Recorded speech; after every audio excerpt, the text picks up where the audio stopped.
Alright, so we are finished with the lower receiver.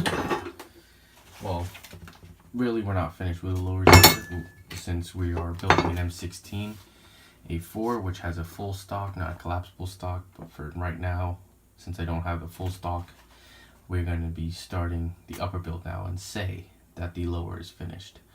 I have everything pretty much I need for the upper besides the 12-inch RIS or RAS handrails, but in terms of a functional lower and lower, I have a functional lower. For an upper, I'll just have the stock plastic handguards, which are like these, except instead of 9 inches, they're 12 inches.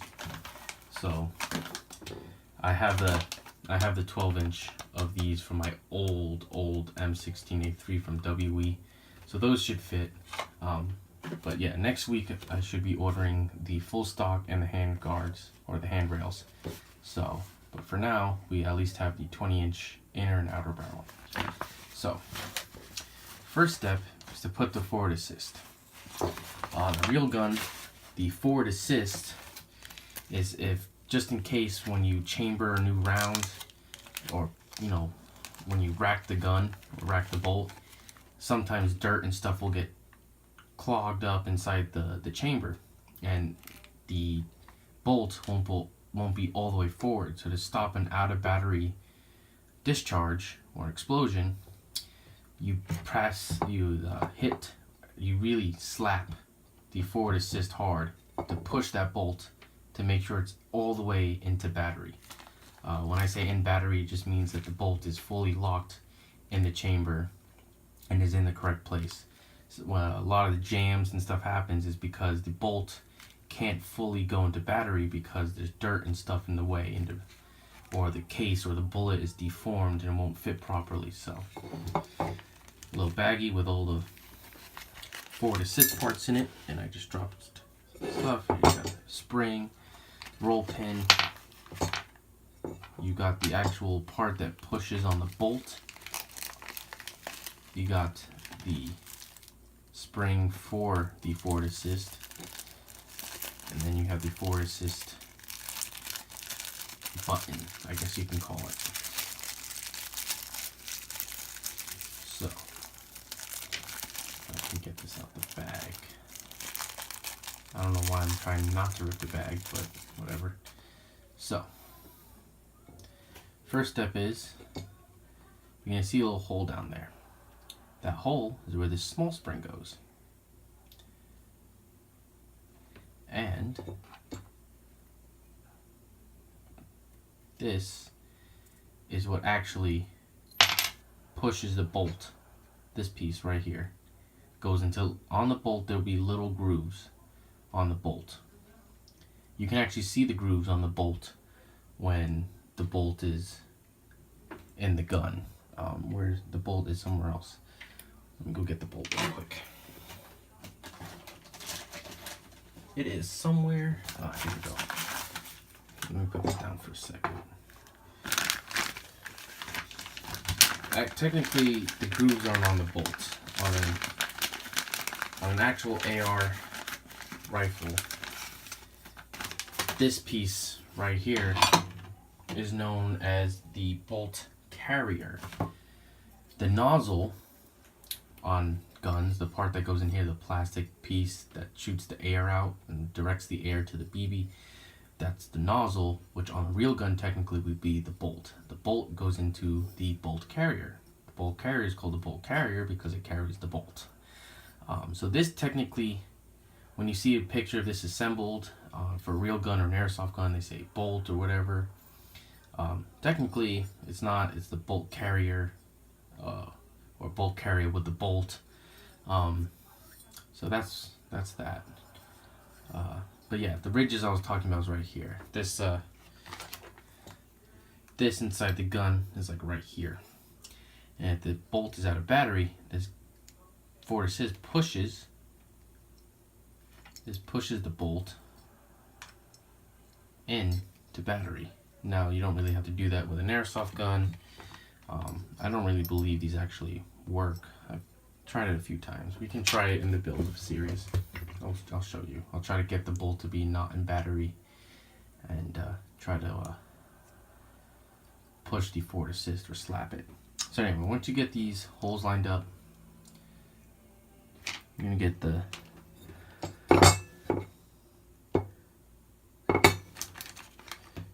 small, shorter roll pin. You're gonna put that in. No, I hate roll pins. I know they're kind of better because they create an expanding force inside the hole, which holds things better. But spring came out. There we go. But they're a pain in the ass to start because they're technically supposed to be a little bit wider than the hole. That's why they have that little slit in there. When you put it in or force it in, it pushes the roll pin to be smaller to fit inside. And so when you have it in the gun, it's having an outward force around the edges of the hole, which makes it a little bit better at staying inside. But they're not good if you're having a lot of weight being held by the pins, since they are hollow and they're not solid. So that's kind of what the difference is. They're made to hold pieces that move a lot but aren't under a lot of, I guess, force, you could say. So I'm gonna try to start this this roll pin without the stuff inside it. So I'm gonna try to get this roll pin started. There we go.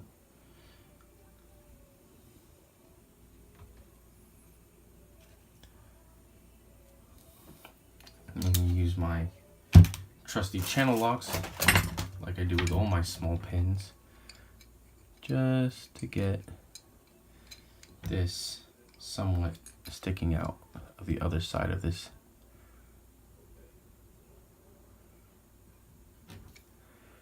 I'm gonna say there's good. Now I'm gonna put everything back in its place. Put this in. The nice thing about roll pins is that you can see the light going through it, so you know when you have things lined up. So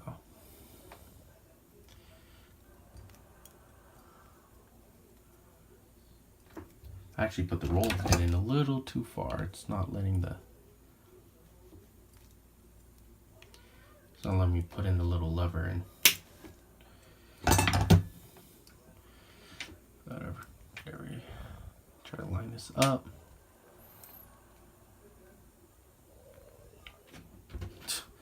It's kind of a pain.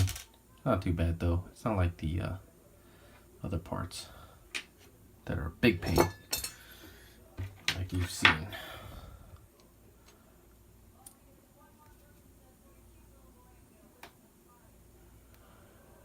Boom. You can see I got it lined up. Use my channel locks all the way through. And like I said, this isn't really necessary in airsoft. It's just a little detail. So you do need to have this assembled in order to put in the gun, because if you don't have this front piece right here, you do run the risk of it just not being able to stay in, because the big roll pin, when you put it through this hole, sits like that, and the pin to hold it in just holds it in like this. So you kind of do need to put this piece in, but like I said, if you don't do it right or correct or whatever, it's not a big issue. You also want to make sure that spring is not like that. The spring should be in that position. Sometimes you gotta push it at an angle like that. Put it in the gun.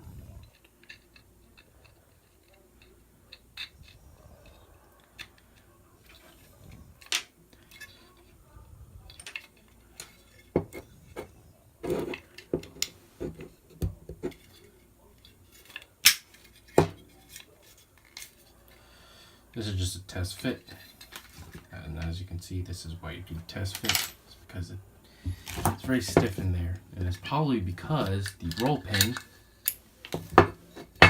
is not in all the way, and it's causing it to chew up on the side. So I can probably push the roll pin in just a little bit more.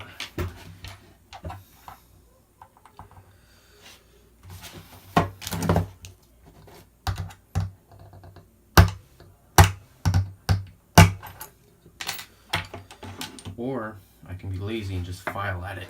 There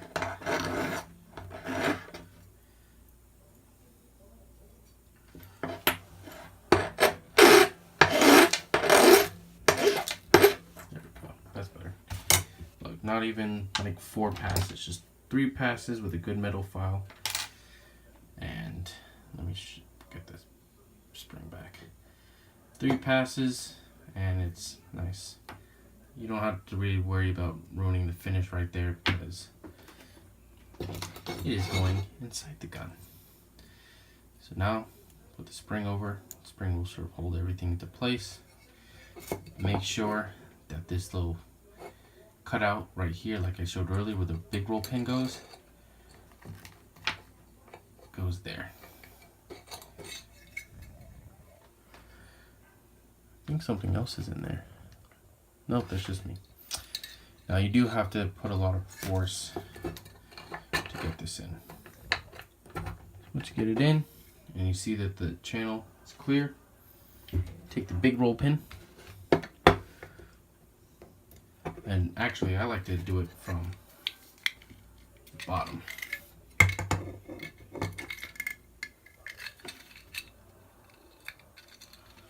Because if you do scratch it up or whatever, it's in the bottom, not at the top. So there we go. Get my mallet.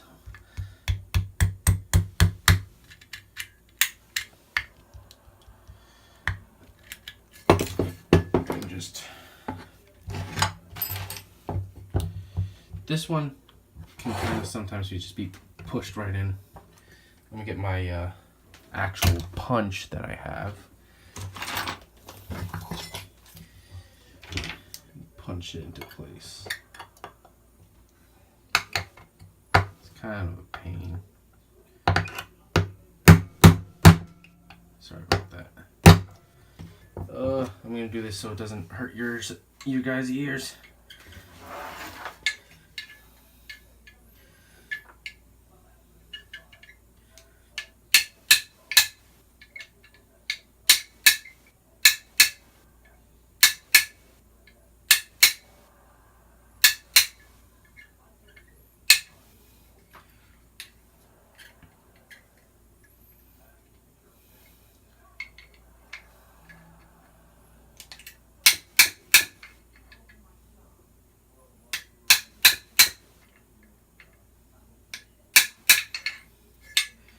Alright, it's most of the way through. Just a little sticking out, but that's fine. See, this is why I did it going from the bottom to the top, was because I kind of scratched it up a little bit there. But, there you go. If you can kind of see in there.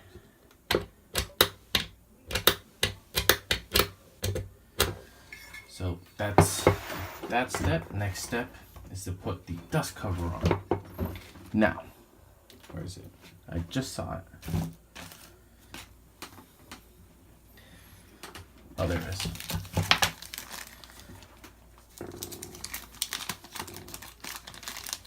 Dust cover is pretty simple to install. This is the E-clip or C-clip or whatever you want to call it. It is a sticky little piece of tape, so it's probably going to stick to the bag. So you turn the bag inside out.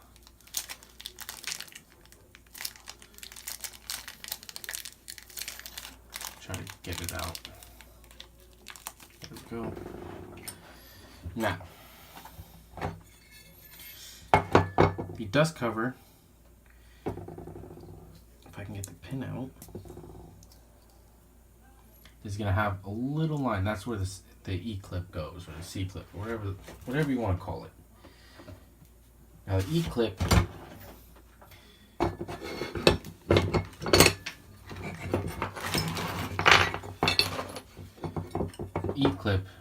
goes here, right on this side.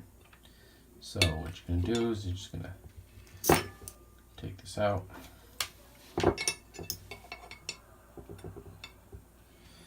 Put it through the hole.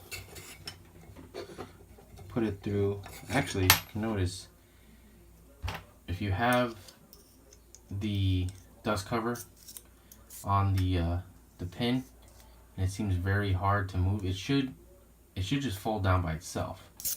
And most likely it's because the dust cover is bent. There's a really slight bend. You can barely see. So just bend it. It's steel. Look, there you go. Now it's straight. You should have it so where if you have the rod in, it should fall free. Still not really falling free. I think it's because on this side got a little squashed. It's just open it up a little bit. There we go. That's a lot better. That's a lot better. Now let's get back to installing it. So the notch goes towards the front of the receiver. Put it through the hole. Put the pin through the hole. Put the pin through the dust cover plate. And this spring, the long ear, goes on the dust cover. And the short ear goes on top of this. So put it like so. It's going to be under a little bit of pressure. Put it through. I'll give you a little close-up of it in a second. See, small ear goes right on top of the ejection port cover. The long ear goes down here. Boom. Make sure it locks in place. When you first get these, it's going to be very hard to actually lock it in place because it's very stiff. This one doesn't want to do it at all. It's very stiff. It will work itself in over time. Just keep working at it. It'll eventually start breaking itself in. Just don't push down on here because you will bend it, since it's, like you saw, it's very soft steel or aluminum. I'm pretty sure it's steel. I don't have my magnet on me, but yeah, over time it'll work its way in. But for now, it's fine. It's very stiff. This is how it is new. But if you go from the inside and push on it, it should just push open real easily. I'm not even putting that much pressure.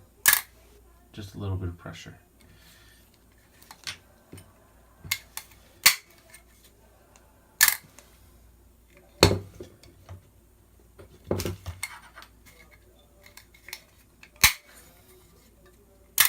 Boom. There you go. The next step is to put the nozzle together.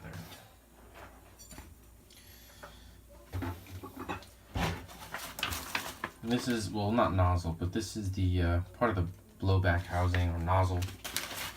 This will be found in the bolt bag as well. Now, this part is a little tricky. I'll show you a couple of tips. You're gonna need this long spring here with the two ends. Let me put this out of the way for now. You're gonna need this bag of O-rings and this little retention piece right here. You're going to need the nozzle housing. You're not going to need the nozzle itself yet, you just need this piece right here. And that's it from there. So you're gonna need some pins from here and some O-rings from there. And I almost forgot to put the E-clip for the dust cover on. So just peel this off this sticky paper if you can. There's like a piece of plastic over it. I'm very tempted to just burn it. I have no fingernails. There we go. I mean, it's nice that they kind of put it on this piece of plastic and paper to make it so you don't lose it, but yet again, it's such a small piece of paper and plastic that it's like, does it even really make a difference? Like, this is still easily losable. But I guess it's the the thought that counts, I guess. Is that what you say? So yeah, E-clip. Whoa, that's just some metal filings. This E-clip will go right over that notch, which you can barely see. So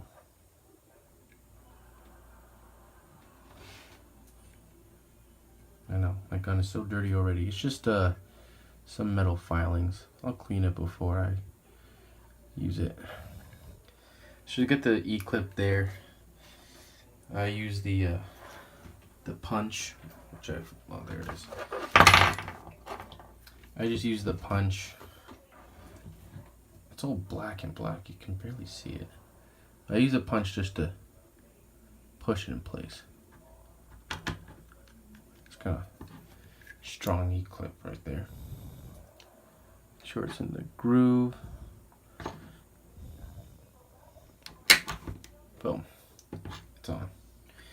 Just be careful, because if you push it the wrong way, it can go flying, and it's small. So, yeah. Alright. Back to... Actually, I'm just going to leave it there. We'll put the nozzle together in the next video.